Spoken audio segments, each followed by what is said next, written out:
28 वर्षांचा अभिजित प्रायव्हेट कंपनीमध्ये काम करणारा रात्रीचे 11 वाजता अचानक घरी आलेला होता. पत्नीला सांगितलं होतं की मी आज येणार नाही, पण तो अचानक घरी आल्यामुळे त्याची पत्नी घाबरली. त्याचं कारण होतं की ती पत्नी 3 पोरांसोबत एकाच बेडवरती झोपलेली होती, जे की याला बघवलं नाही. त्यावेळेला त्यांच्यामध्ये भांडण चालू झालं.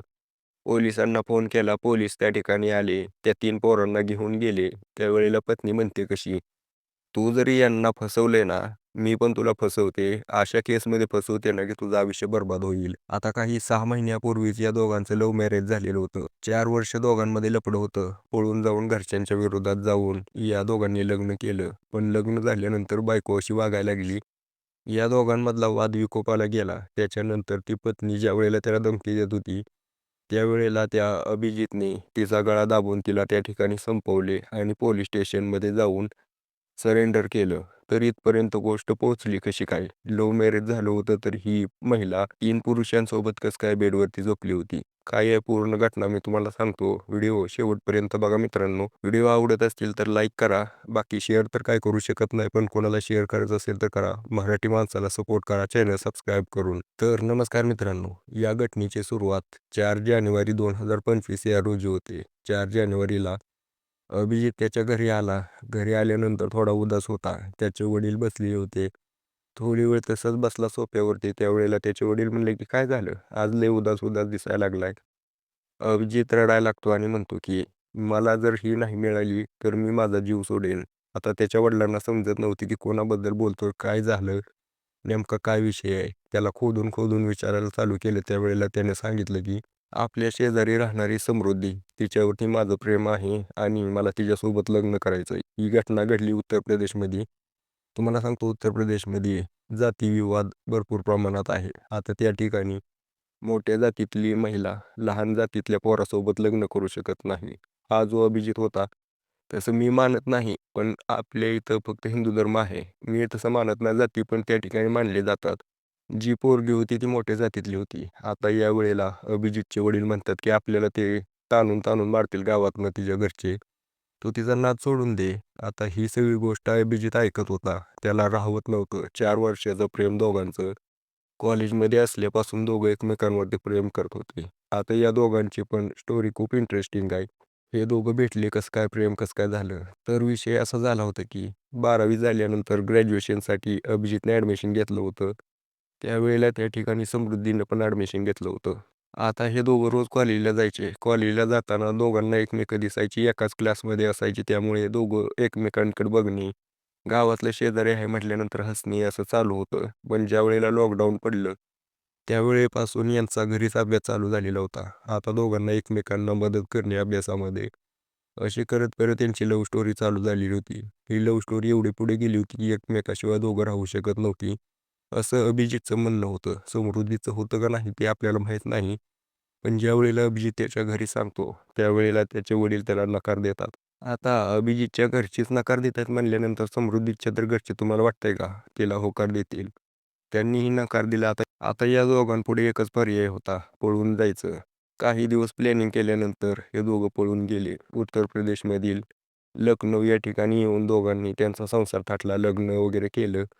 त्याच्यानंतर काही दिवस गेले. हा जो अभिजित आहे याने एका प्रायव्हेट कंपनीमध्ये काम चालू केलं. महिना 15-20 हजार पगार असायची, पण काम 12 तास. या दोघांचं लव्ह मॅरेज होतं. आता लग्नाच्या अगोदर तर अभिजित त्या समृद्धीवरती जीव ओवाळून टाकायचा. पण जसं लग्न झालं, जसं कामाच्या गुंत्यात तो अडकला, त्यावेळेला त्याच्याकडे आता त्याच्या पत्नीला देण्यासाठी टाईम नव्हता. त्याची पत्नी त्याच्यावरती तक्रार करायची, पण तो काही करू शकत नव्हता. घर सोडून आलेला होता, पैसा नव्हता. हिला जर सांभाळायचं म्हणलं तर पैसा लागेल. पैसा कमवायला गेलं तर हिच्यावरती दुर्लक्ष होईल. हिच्यावरती लक्ष द्यायला गेलं तर पैसा नसेल. त्याच्याकडे दोन्हीकडून पेच पडलेला होता. त्याने निवडलं पैसा कमवणे. तिच्यासाठी मेहनत करत होता, पैसा कमवत होता. पण या समृद्धीला याच्यामध्ये बदल वाटायचा. तिला वाटायचं की पहिले तर माझ्यासोबत किती भारी बोलायचा आणि जबरदस्त संबंध करायचा, पण आता तसं काही नाही. कामाच्या कंटाळ्यामुळे हा काही करू शकत नाही. हिला आता कशाची तर जाणीव होत. या समृद्धीला वाटत होतं की माझं आयुष्य वेस्ट गेलं, वाया झालं याच्या नादी लागून. त्यामुळे ती आता तापली होती. याच्यासोबत वाद घालायला लागली. अभिजित तिच्यासोबत पण वाद घालायचा. पण दोघांचं अचानक जुळून यायचं, अचानक वाद घालायला लागायचे. या दोघांनी ज्या वेळेला पळून आले होते त्यावेळेला एका ठिकाणी रूम केलेली होती. त्या रूम मालकाची 5 ते 6 रूम होत्या. त्याच्याच पुढे अभिजितच्या कंपनीमध्ये काम करणारे 2-3 पोरं राहत होती. ती पोरं एकाच रूममध्ये राहायची. त्यामुळे एका वेळेला यायची, एका वेळेला जायची. अभिजित नाईट ड्युटी करायचा त्यावेळेला ती सकाळची ड्युटी करायची. असं त्यांचं उलटं गणित चालू होतं. अभिजित ज्या वेळेला असायचा त्यावेळेला ही 3 पोरं नसायची. तर याप्रमाणे ज्यावेळेला पण या समृद्धीला गरज पडेल, कुठं मार्केटला जायचे असेल, थोडीफार ओळख होती.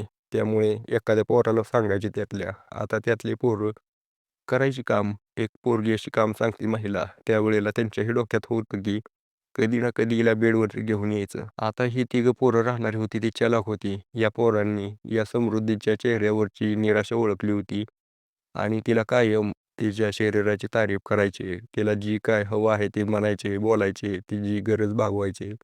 त्यामुळे त्यातला एक पोरगा सुरेश नावाचा या समृद्धीच्या जवळ आला. जवळ आल्यानंतर दोघांमध्ये प्रेम घडलं. याची कसलीही कल्पना अभिजितला नव्हती. तो त्याच्या नादात पैसे कमवण्याच्या. आता प्रेम बनले म्हणल्यानंतर हे काय शांत बसणार होते का? यांनी संबंध बनवले. ज्यावेळेला सुरेश संबंध बनवायचा त्यावेळेला त्याचे 2 मित्र म्हणायचे की एकटा एकटा त्याला काय अडचण होती. सुरेश म्हणला ठीक आहे तुमचा बी जॅक लावू कुठंतरी, तुम्ही टेन्शन घेऊ नका. ज्यावेळेला मी करत असेल त्यावेळेला अचानक या आणि व्हिडिओ रेकॉर्डिंग करून घ्या, आपण तिला धमकी देऊ. त्यांनी तसंच केलं. 2-3 दिवसानंतर तसं ठरलं होतं प्लॅनिंगप्रमाणे. तसं केलं. केल्यानंतर आता तिला नाईलाज झाला होता. या तिघांसोबतही संबंध बनवावे लागायचे. सुरुवातीला तर नाईलाज होता, पण जसं वेळ जाईल तिला मजा यायला लागली होती त्यामध्ये. आता या समृद्धीला अभिजितमध्ये कसलाही इंटरेस्ट राहिला नव्हता. ती पूर्णपणे या 3 पोरांच्या आहारी गेलेली होती. जी काय होतं ही 3 पोरं होती. आता अभिजितला थोडी शंका यायला लागली होती. ही महिला, तिची बायको एवढे दिवस तर माझ्या मागं करायची. अचानक काय झालं हिला? आणि आता ही 3 पोरांसोबत जास्तच प्रमाणात जवळीक आणि हिने आता या समोरच्या पोरांसोबत जास्त जवळीक साधली. त्याला शंका यायचं कारण पण होतं. एवढ्या हसून खेळून बोलायची जसं की अगोदर ज्यावेळेला लग्न व्हायचं होतं त्यावेळेला अभिजितसोबत कसं बोलायची तसं. अभिजितने आता ठरवलं की हिच्यावरती लक्ष ठेवायचं. एक दिवशी अभिजित त्याच्या पत्नीला म्हणतो की मी आज येणार नाही, थोडं मी बाहेर चाललेलो आहे. त्यावेळेला ही तिघांना पण बोलवून घेते. रात्रीचे 10 वाजता तिघं येतात. आता एकाच रूममध्ये ती 3 दोस्त आणि ही समृद्धी एकाच बेडवरती एका पाठोपाठ त्यांचं चालू होतं. अचानक त्या ठिकाणी अभिजित आला आणि अभिजितने सगळं हे रेकॉर्डिंग करून घेतलं मोबाईलमध्ये. पण ही तिघं आता हे चौघं होते, अभिजित एकटा. त्यांनी त्याला मारायला चालू केलं. अभिजित म्हणला मी नाही काय करत, मला माझ्या जीवाची पर्वा आहे. जे करायचं ते करा, फक्त आपण बसून बोलू. आता यांचं ठरलं की बसून बोलायचं, पण अभिजित लघवीला जायचं म्हणून गेला. 100 नंबरवरती फोन लावला, पोलीस आले. पोलिसांनी या 3 पोरांना पकडून नेलं. आता या समृद्धीला राग आला. म्हटली की यांना संपवलं नव्हतं. म्हणली की यांना अडकवलंय ना तू, तुला बघ कशी अडकवते. आता या दोघांमध्ये थोडं वादावादी चालू झाली. त्यावेळेला या अभिजितने तिचा गळा ओढून तिला संपवून टाकले. अभिजित थोड्या वेळासाठी पळून गेला तिथनं. पण त्यावेळेला थोडं त्याला कळलं की अरे ही तर आपल्या विश्वासावरती आली होती. ही जी चूक होती, पण आपल्या हातून चूक घडली. पोलिसांपाशी गेला त्याने आणि पूर्ण घटना घडलेली सांगितली. पोलीस त्याच्या रूमवरती गेले. रूमवरती गेल्यानंतर त्यांनी चेक केलं तर हो, तिथं समृद्धी होती. ताब्यात घेतलं, पोस्टमार्टम केलं आणि अभिजितवरती गंभीर कलमांतर्गत गुन्हा दाखल केला. पोलिसांचेही हात थरथर कापत होते ही घटना ऐकून. कारण हा तर विश्वासघात होता क्लिअरली, तो पण अभिजितवरती. पण काही करू शकत नाहीत. आता ती 3 पोरं पण जेलमध्ये आहेत. अभिजित पण जेलमध्ये आहे. एका महिलेमुळं 4 पुरुषांचे आयुष्य बरबाद झाले. याच्याबद्दल तुमचं काय मत आहे? अशा घटना तर घडतच असतात. विचलित होण्याचं काही कारण नाही. फक्त आपण सावध राहिलं पाहिजे.